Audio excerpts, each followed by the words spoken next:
Greetings and welcome everyone to a summer night at CU. If you are here for the Shakespeare Festival, that's a little bit north across campus and a little bit later in the summer.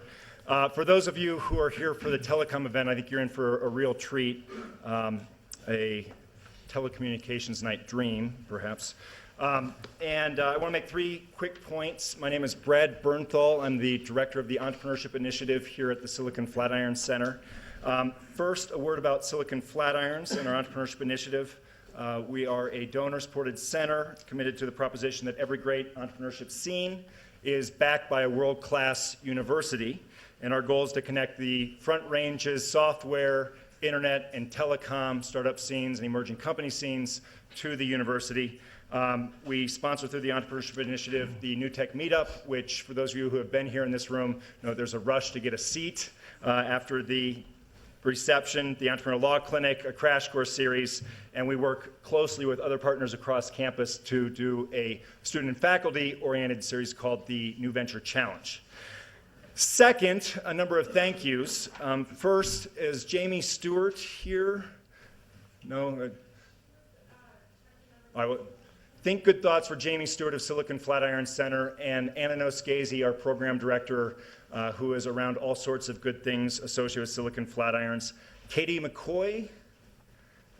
Katie is with Zayo. She's been a key engine for organizing logistics and coordinating tonight's events. And I want to thank our co-sponsors for tonight's event, which includes Zayo, and I'll say a few more words about Zayo shortly, and Qwest, which was terrific in providing this reception. CTP, Sue Wyman, is over there, I guess keeping on the down low.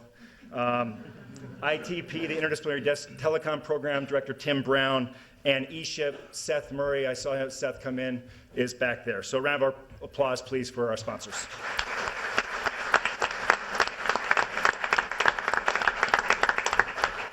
Third and finally, I want to introduce the panel for tonight's event. It is just terrific to have what I consider to be a roster of all-stars up over here, which is it's a different type of panel than usually sitting up there in the courtroom. I don't know if there's any pending litigation, but now would be a good time to just declare it over. I think that it'll work. That would be it if you've got an issue out there.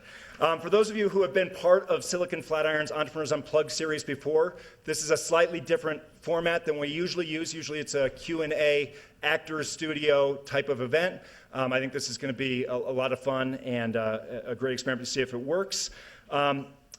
In terms of tonight's panelists, I will briefly introduce them, but I direct you to the program. In the interest of time, I'm going to keep the intros short.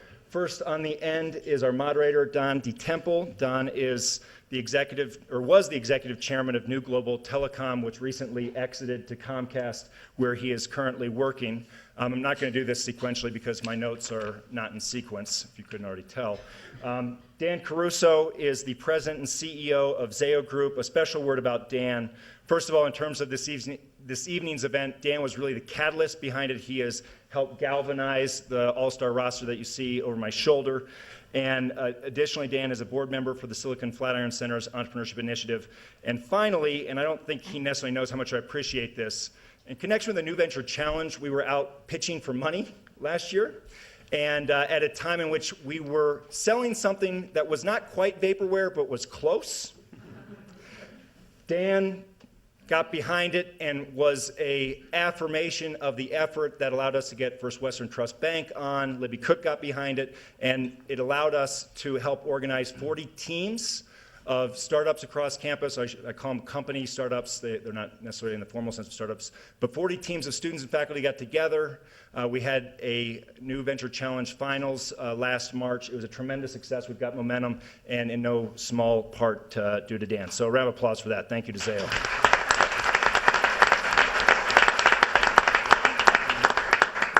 Jim Anderson is the vice president for corporate development at Qwest Communications. As I mentioned, Qwest generously helped sponsor the reception. Mike Rouleau. Mike is the senior vice president of business development and strategy for TW Telecom. Jack Waters.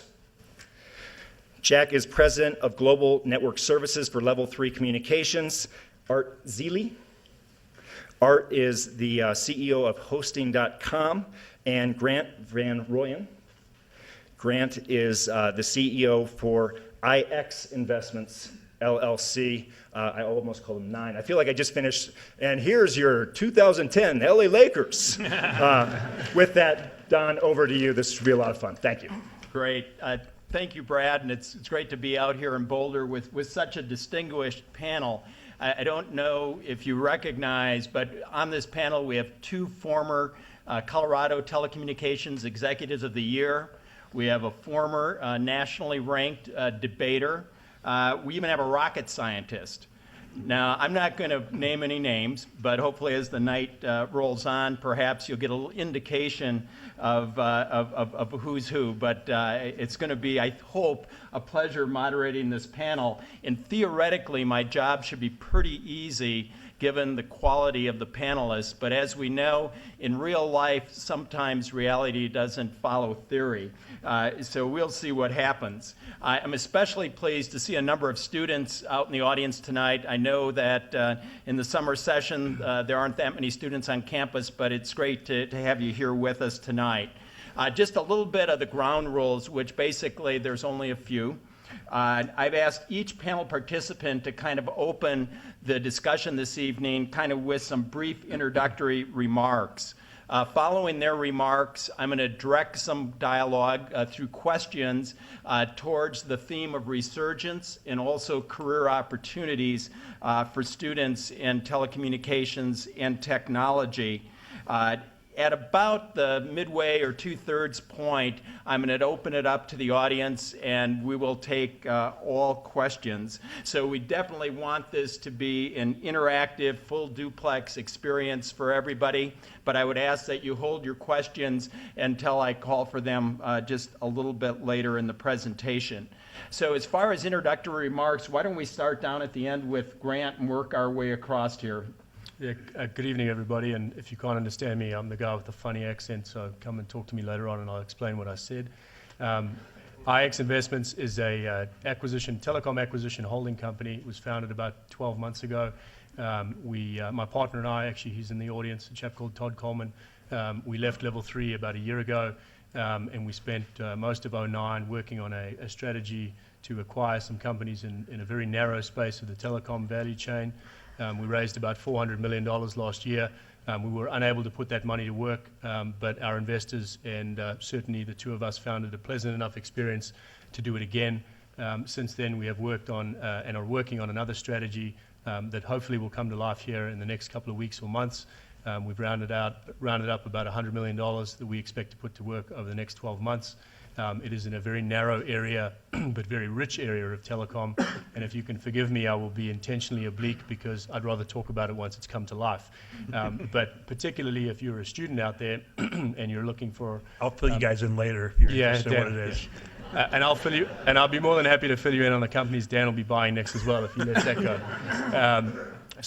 But particularly to the students out there, I'm certainly fortunate enough to be young enough to remember what it was like to be a student.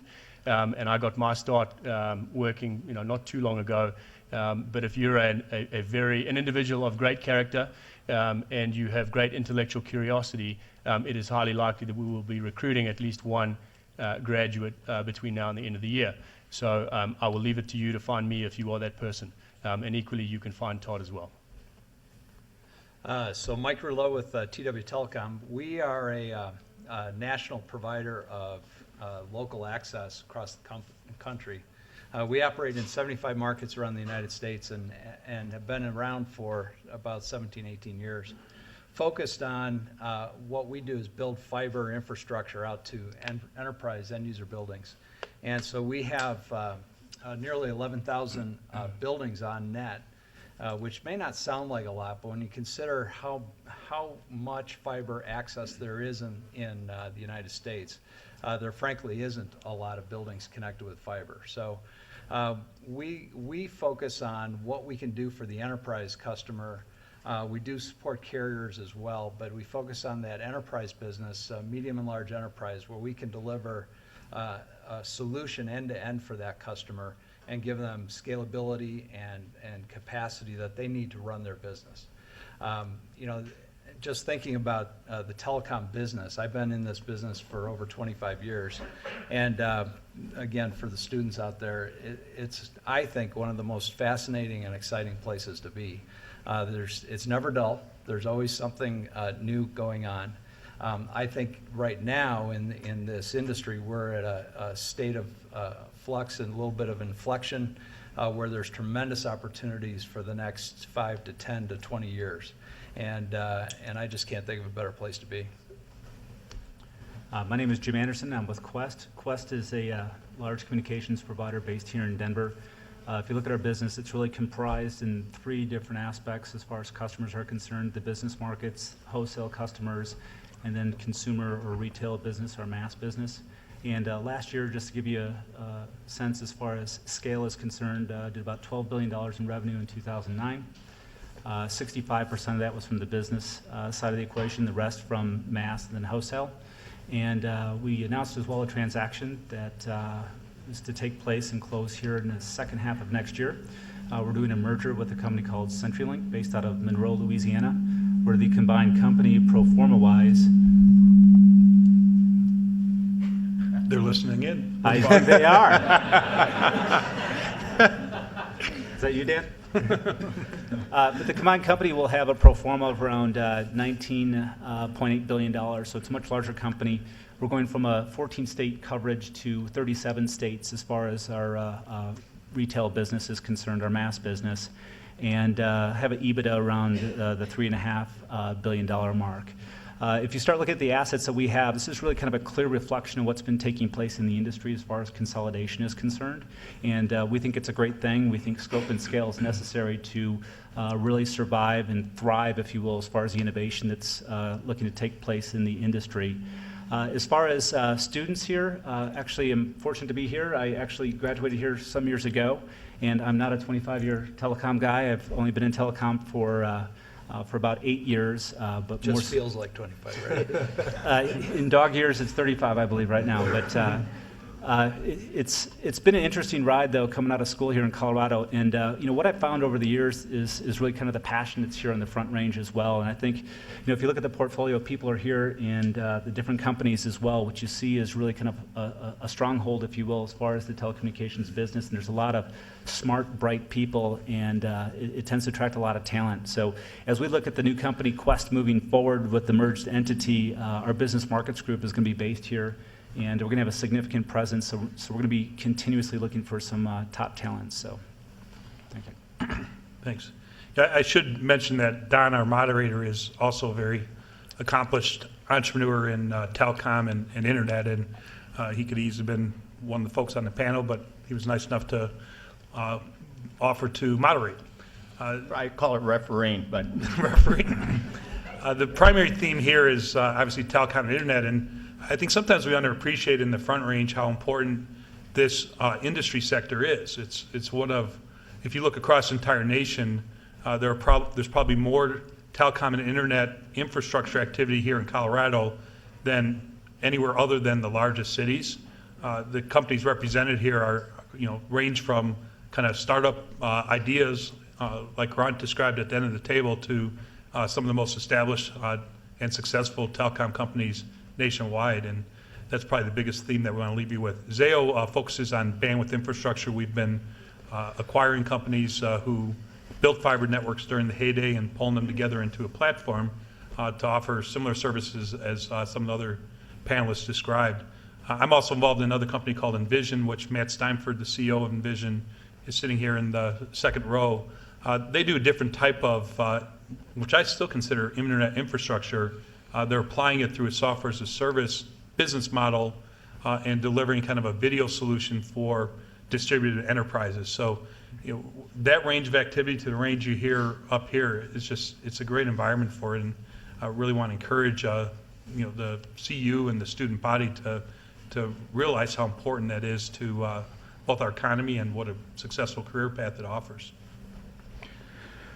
I'm Art Zeile, and I'm the CEO of Hosting.com. And Hosting.com is a company that basically manages websites. Most of our customers are e-commerce centric, so they conduct transactions over the web, and because of that, there are specialized functions that are required across storage competencies, network competencies, security competencies. The best way that I describe it to most folks is that we are the geeky guys behind the scenes that make sure that the websites are up 7/24 for major companies. I'm a third-time entrepreneur. My first two businesses were basically started out of basements, the second one was started out of a basement here in Boulder. This particular company is a company where, with our private equity investor, we have acquired two companies and merged them together. So it is still much like a startup, but we're running at about $60 million of revenues, 300 people, 5 data centers across the United States, spanning California to Delaware. Two other facts. I am the rocket scientist. I would consider myself a reformed rocket scientist. I graduated from the Air Force Academy. And when I sold my second business, I sold it to Global Crossings, and Don was my boss for a year and a half. Difficult guy to manage. Could be for this panel, too. I guess I'm last. I'm Jack Waters. I run the network services portion of Level 3. Level 3, if you don't know Level 3, it's a small startup from Omaha, Nebraska. Company's actually 13 years old. We have about 5,400 or so employees, $3.7 billion of revenue. Absolutely the poster child startup in the late 90s. Probably raised the most money. I looked to Dan because Dan was my boss at the very beginning of Level 3. Probably raised the most money of any internet infrastructure company at the time. Today we operate globally, mainly in the US, and we have a decent sized operation in Western Europe, which also serves Eastern Europe.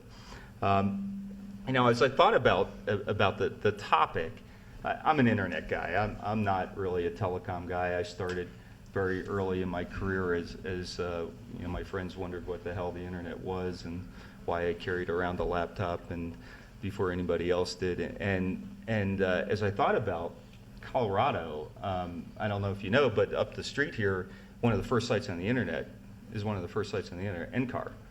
So NCAR was one of the first 5 sites on the what we would call the modern internet. It was part of the NSFnet, and that eventually became the commercial internet that we all know and love. And for the students out there, you might think, I'm an old guy now. I used to be the young guy. Telecom, you might think, God, it's an old industry, but it's really not. You think about competitive telecom has only been around for 25 years. There are 26 years if you modified final judgment, which was the thing that broke up AT&T, happened in 1984. So technically our industry really isn't that old.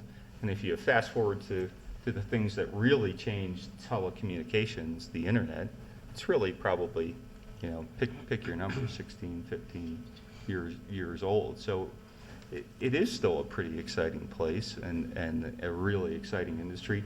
We located our company here for a lot of reasons, but one of the biggest reasons was because it was a place that we knew we could attract people to come work.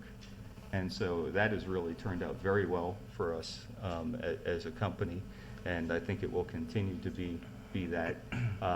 The venture community is certainly very, very alive and vibrant here in Colorado, and we continue to see great companies that are represented here starting up. So we're real excited about Colorado and its prospects for telecom.